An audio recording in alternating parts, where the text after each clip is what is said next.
Readers Entertainment Radio presents Booklights with your host, author Lisa Kessler. Booklights, where we're shining a light on good books. Hello, everyone. All you longtime listeners out there are probably going, what? Why are we hearing the theme music after dark? I'm thinking the same thing, but we're doing a special show today, and I'm super excited because today we have Shawn on, and she has been on before. She's one of my writing buddies, and you all know how much I love having friends on, and now it's kind of like a slumber party because we're doing it at night. But but if you haven't read Shawn yet, you are in for such a treat. She writes characters that I promise you will not forget. We laugh so much talking about all of the adventures that her characters take her on. So I'll read her bio here and you can get to know her. Shawn writes captivating, inclusive Black romances that will have you up in arms for the heroes and sometimes even the villains. In her free time, she likes to binge watch reruns of Supernatural, read books of all genres, or watch anime. She currently lives on the East Coast, experiencing all 4 seasons, but will never forget her constant summer living in Los Angeles days. You can find out more and sign up for her newsletter and check out all her social media. And she also has an amazing book podcast. So we'll talk about that later. But I did put a link to her website right there on Blog Talk. So if you are listening live or if you're listening later, you can click that anytime and get signed up and check out all of her books. So without any further delay. Hi, Lisa. Hi. I'm so excited that you could come on. Me too.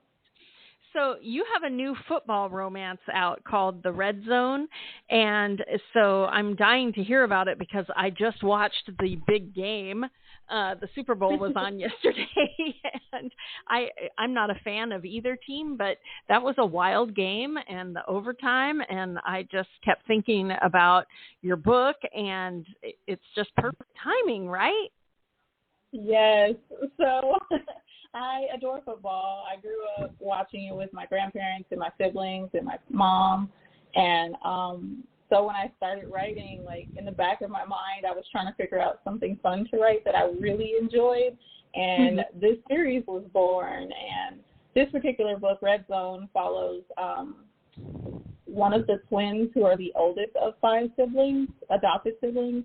And he is trying to figure out why he's attracted to his former friend, even after all these years of them having like this spat that they just could not resolve no matter how much they tried. But yet, like one little kiss turned into something much more, and they are now both trying to like decide, well, do I actually just like this person, or like was it all in my head? Can we resolve this, because I actually really enjoy your lips in other parts of you.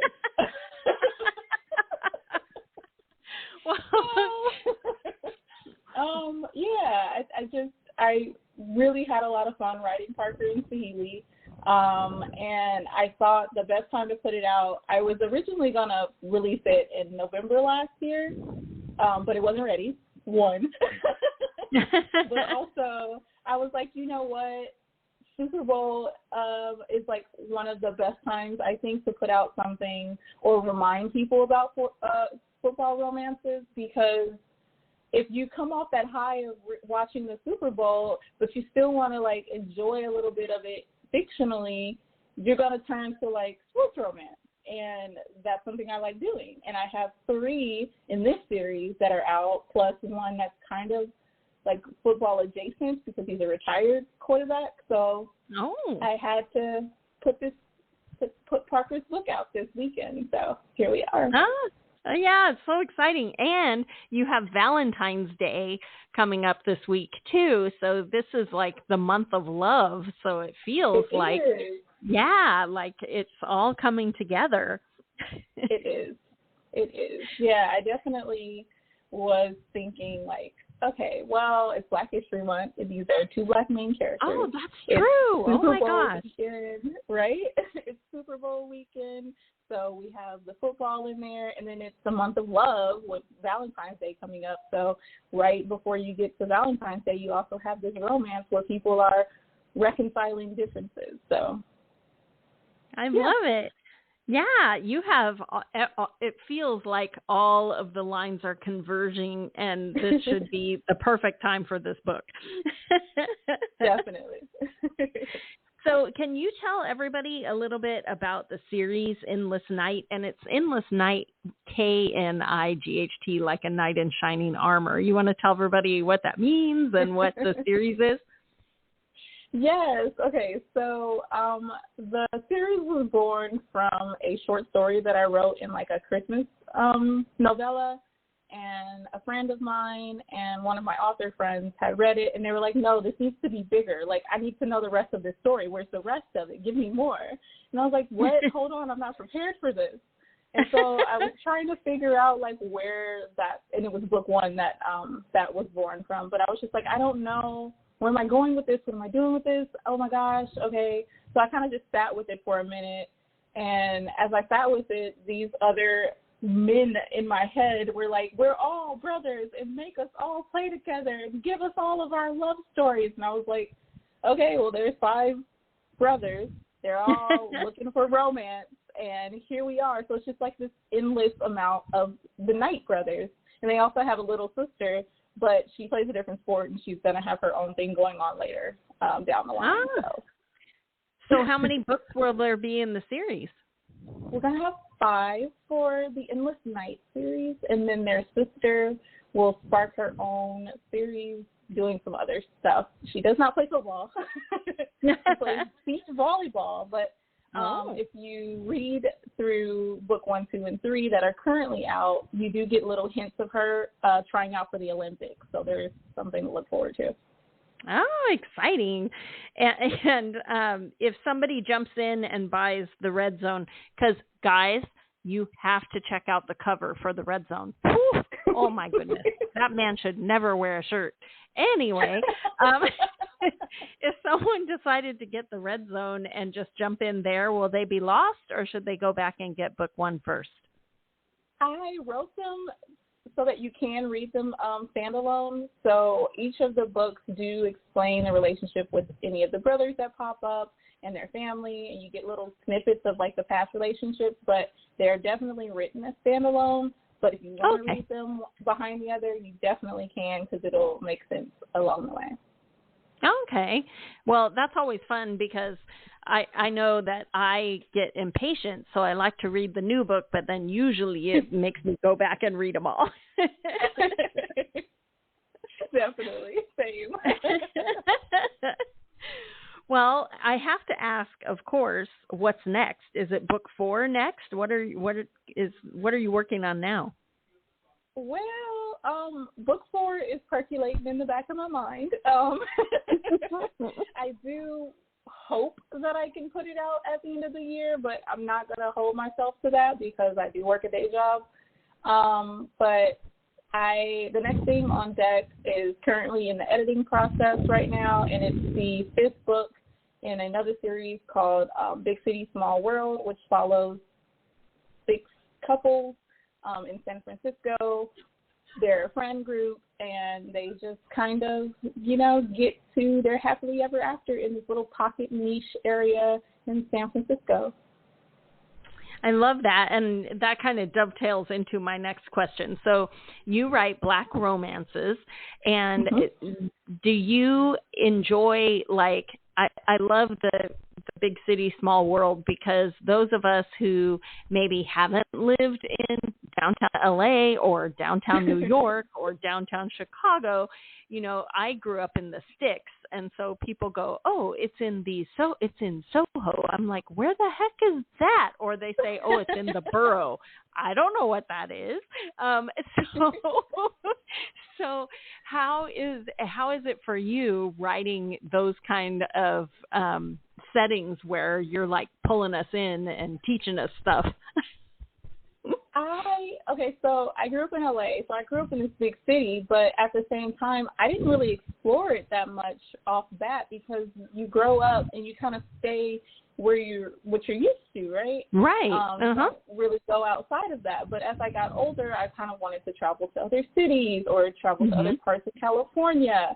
And like, I grew up, it wasn't the sticks. It was like legitimately Los Angeles proper. And so that was all I knew. And then as I started going to like other little cities with friends or for concerts or whatever, I was just like, oh, this is a whole different type of vibe. And, San Francisco, for example, is completely different than LA. So you know, to be fair, I think everything is different than LA. I lived in San Diego just down the street, and you drive up to LA and you're like, what is even happening? What is happening? Yes. I don't blame you for staying in your little section because yikes. Yeah. It was so big. Like, so it is huge. Like 10 million people in Los Angeles alone. Like, come on now. That's wild. That's bigger than some entire state. Like, yeah. And the way it's all spread out and there's so much traffic, I mean, it makes sense that you would make your own small world inside that giant city, right? Exactly. And I even did that with San Francisco because it has, you know, it's not nearly as big, but it has like nearly 1 million people in San Francisco. And so I picked a little pocket neighborhood that wasn't far from an actual place that is known to have really good food and boutiques and all this other stuff, and kind of based my series on that because it is a popular area in San Francisco, but I didn't want to like actually take that area and make it. So it's a slightly different setup, of course. But I just kind of wanted to highlight, you know, my state. I love California with all of its flaws. Yes. I miss California so much. It's not snowing there on a regular basis. Right. I don't know why they're getting all this rain, though. It must be because you and I aren't there right now. Right. They said, oh, no, we have to cry because Lisa and Ray left. Yes, exactly. But I just really wanted to pull people in and give them an experience of something that is a real place, but like fictionally, because I do take some creative liberties. But I do mention like the Painted Ladies, which are a historical monument area in San Francisco. I mentioned that in the series. And then there's some other parks and things that I mentioned because since I use real locations, I do want to mention things that do exist in case people want to go experience the city. So when I have Los Angeles in a story, I'll mention something in LA. When I have San Francisco, throughout that, I mention something that could give you, like, there's the I can't even think of the name of it right now, but it's the Curvy Street, and it's one of the big things that people will look at or drive by. It's terrifying. But it is terrifying. Yeah, I've only been to San Francisco once, and those hills are terrified. I'm like, how do you drive here? Because one of them, I'm like on the edge of the hill and I can't see the street. I'm like, okay, I'm going to hold my breath until we get to the bottom. Yes, I went with a group of author friends actually for my birthday last year to go to wine country and just go around San Francisco because half of them hadn't been. And it was so much fun. We went to, different tourist traps because, of course, they had never been to California, or at least that part of California. And then I wanted to go wine tasting, so we went to a black winery. Very cool. It was a lot of fun. It was a lot of fun, and I love to incorporate that kind of stuff into books that I write because, it gives you a different level of reality within the fiction, so you can actually really feel like you're immersed. And I do that with the brothers as well because they're in different parts of the country. You have New Orleans, so I base some of that in book one, Fumble Recovery. Like, he's in New Orleans playing football there. In book two, he's in LA, so I go back to LA and add some fun beach stuff and food scene. And then in book three, they're in Houston, so I give it the vibe of like football life because that is Texas. Right. So I focus really heavily on like the football and the personalities of people and their coffee. And so I just really like to let people feel like they are really in the book. and in the place that I'm, like, in the city that I'm focused on.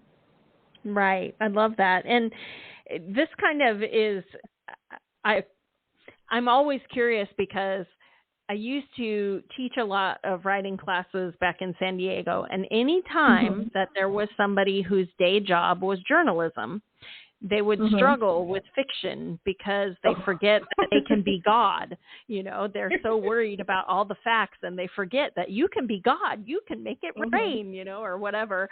Do you find it hard to shift gears? Because I know your day job is in journalism, and do you have a hard time when you sit down to write a book to go, okay, let it go. It's going to be whatever I want. Yes, absolutely, 112%. It's just something about, like, your brain is like facts. Do not put any opinion into this. You don't want anyone trying to tell you you're biased. You don't want any of that kind of nonsense, because you are writing something that is supposed to be completely 100% as well as it's been told to you, factual. So it's really hard to then turn and go to your fiction writing and be like, I could take creative liberties here. Right. I can make up a section of San Francisco. It's totally fine. Like, oh, this doesn't really exist. That's fine. Because my journalism brain is in the back of my head going, ha, ha, ha, ha, what are you doing? Do you have rituals or things that you do so that you can, like, get in the vibe, or do you do it when you're editing and you go, hey, it doesn't have to be like that, or how do you do it? Yeah, a little bit of both. So I have a good group of beta readers who will go, okay, so this is a bit much. Why are we doing this? And I'm like, yeah, you're right. You are absolutely right. I thought that was too much. Let me bring it back. But I also a little too much reality. Right. I've been in journalism off and on since 2015. So, and I started writing in 2018. So, you know, a few years. Right. And then I didn't actually publish my first book until 2020, right as the pandemic was starting, oddly enough. Yeah, that's when we met. Right, yeah, we met right after I had published my first book that is no longer up at the moment. But, well, I'm working on re-releasing that because I just want to tweak some things in it. But it's not that the book was bad. It's just I feel like, you know, your first book should not be published. You should let it sit for a second. But that's right. I have been, like, teetering back and forth between very fact-based writing and taking those serious creative liberties and just telling a fun fictional story that's based on some kind of fact, because I love including something that really happened if I can. And because I also write romantic suspense, so if there's something that actually happened and I can tease it into a book, I would love to do that without it being too weird. And then of course, again, with the contemporary romance and the sports romance, I will include something like that's an actual fact, like place that exists or something to that. Or actually in the other football book that's not in the series, that's like football adjacent, it's called Uncovering Her Teddy. No, wrong one. Oh, no, it is this series. I'm tripping. I'm mixing all my characters together. In the second book of this series, Second in Inches, the book before this, it's his twin brother, Cosmo. He takes his best friend on a date because it's a best friend, still lovers, and she loves scary things, horror movies, haunted houses, things like that. And so he decides that he wants to take her on a date to Pico House, which is a literal place in Los Angeles. That you know, used to be sort of a brothel of sorts, and maybe a whole lot of gang violence happened between, like, race wars and people died and all this kind of stuff, and it just has so much rich history. So she loves that kind of stuff, and so he took her on a date there. So I kind of give you a little bit of Pico House history in that book. So, and that's a football book, I know, but, like, his girl loves scary stuff, so why not go to a haunted place that, you know, has some interesting background? Right. Well, do you ever get ideas from your, you know, journalism stories or stuff? Does that ever spark ideas to get your books rolling? Yes. They are currently in queue to be written, but I have quite a few where I've spoken to someone or I've been researching something, and I'm like, that is absolutely a story. I am not going to use these exact facts because that is a problem, and we don't want to do that, steal from someone's life. But, like, this definitely screams some type of story. So I have a laundry list of story ideas that I eventually will get to based on random facts that have been told to me or that I read while doing research. And listen, if I sat here and told you, we would run out of time. I bet. Time's over. And sometimes because you're in journalism, but a lot of times truth is stranger than fiction. And so you read these things and you know that if you put it in a book, the editor would go, no way. And you're like, way. Exactly. Way, this happened. Like, it's real. It really happened. Yes. Yes. Well, I wanted to ask you about Ray's Corner. Your podcast has been revived and you're making new episodes. Do you want to tell people about it? Absolutely. So Ray's Corner started back in, I want to say 2021. And it was an Instagram live show where authors would come on and we would talk a little bit about their recent or upcoming releases, similar to what it is now. And, we have some fun for a little bit, and I just really wanted to highlight voices that weren't necessarily being put out there. And I don't have a huge following yet, but but I just love talking to people and interviewing people. I guess that's the journalist in me, and just learning about folks and all kind of things in that nature. So I had sat on it for a while because I was in school doing my master's program for journalism, and I just could not do that while trying to figure out and balance my life with Right. You had a lot of things cooking. Yeah, 2022 into 2023 and 2021 through 2023, let's be honest, was just a lot. And so after a while, I had to pull back on something, and the show just kind of went dead for a while, but it had always been in the back of my mind to bring it. And at the end of last year, now that I'm settled into this new role that I'm in for work, and I'm, moved into the new apartment that I'm in, so I don't have to worry about traveling and all the other stuff going on with my, actual life, I decided I wanted to restart my show. So I put out my first episode for Ray's Corner of the revamped show on February 2nd, highlighting a couple Black authors for Black History Month. And it's not on Instagram Live anymore. You can catch it on any podcast platform. And also I have a video version on YouTube with you can see the author's face if they so choose to be on camera. Cool. And so what do people look up if they want to find it on their favorite podcast platform? It is literally Ray's, RAE''S Corner, and it should pop up on Apple, on Spotify, even though we are boycotting them, on iHeartRadio, whatever your preferred platform for podcasts are, it should be on there. And then if you want to watch it on YouTube because you like YouTube, it is also on there at Ray's Corner. And if you're looking particularly for the code, it's at Shawn Stories. Okay. I love it. So fun. Yes. Everyone should check it out because I have been on Ray's Corner a couple of times. The new one isn't up yet, but she does super fun interviews and we laugh a lot and it's very fun. Last time we played a game. So anyway, you should totally listen. So definitely. That show comes out March 1st.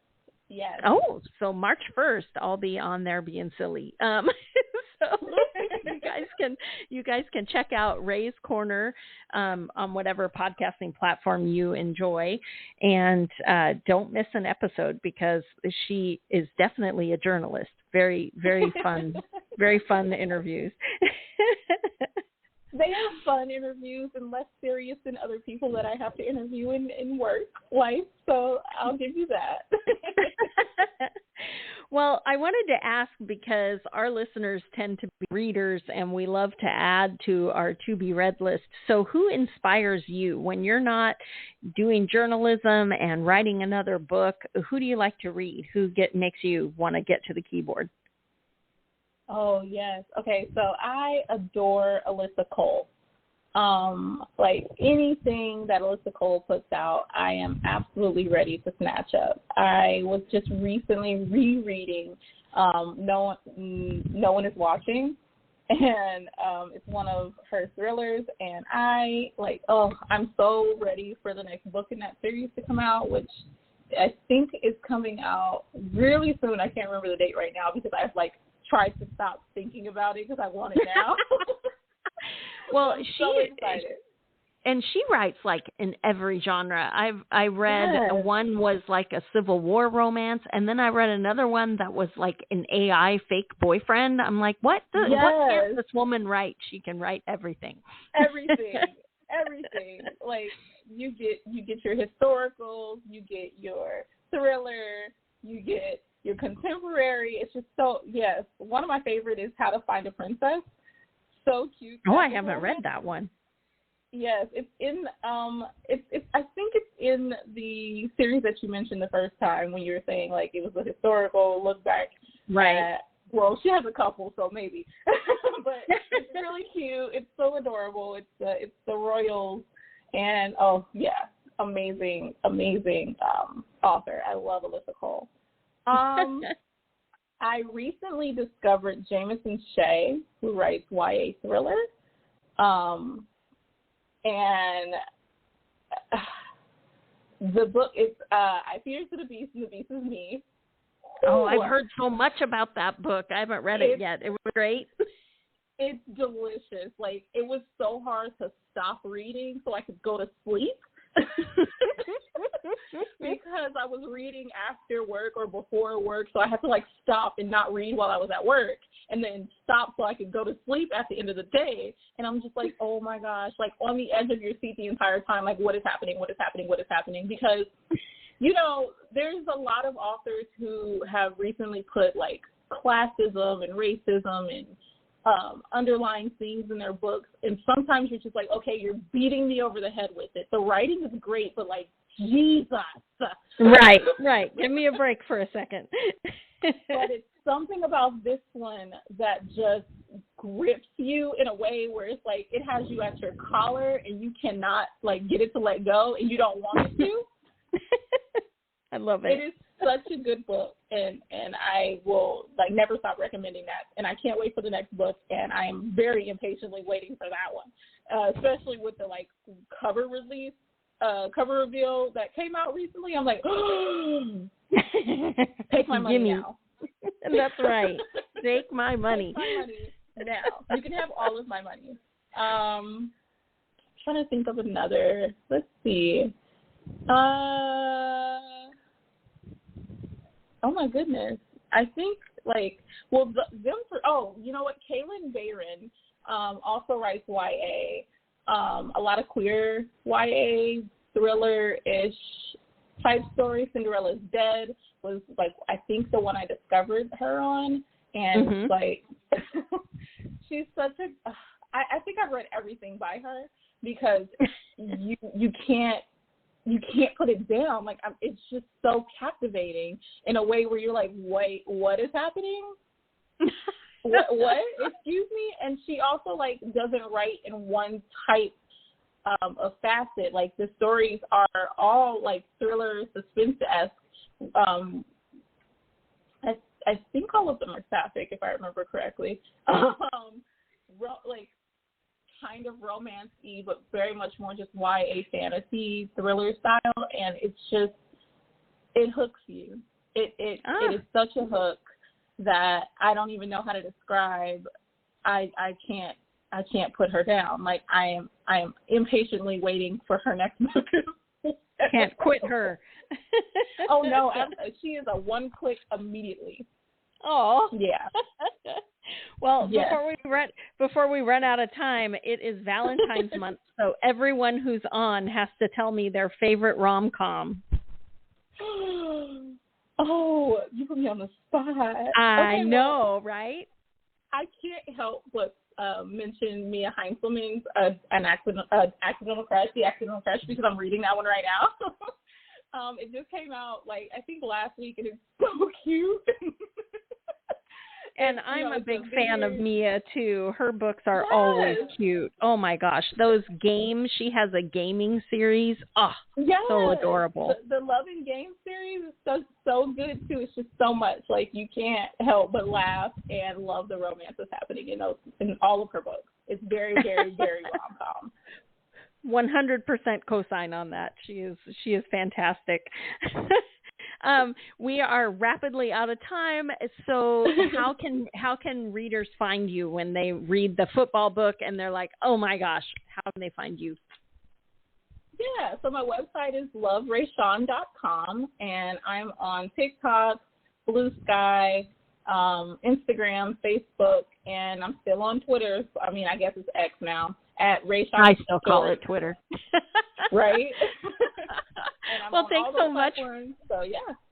Yay! Well, thanks so much for being here, and I will talk to you soon. Yes, absolutely. Thank you so much for having me. Thanks for joining us on Booklights. Be sure to connect with us at www.readersentertainment.com for articles, blogs, videos, and podcasts that matter to readers.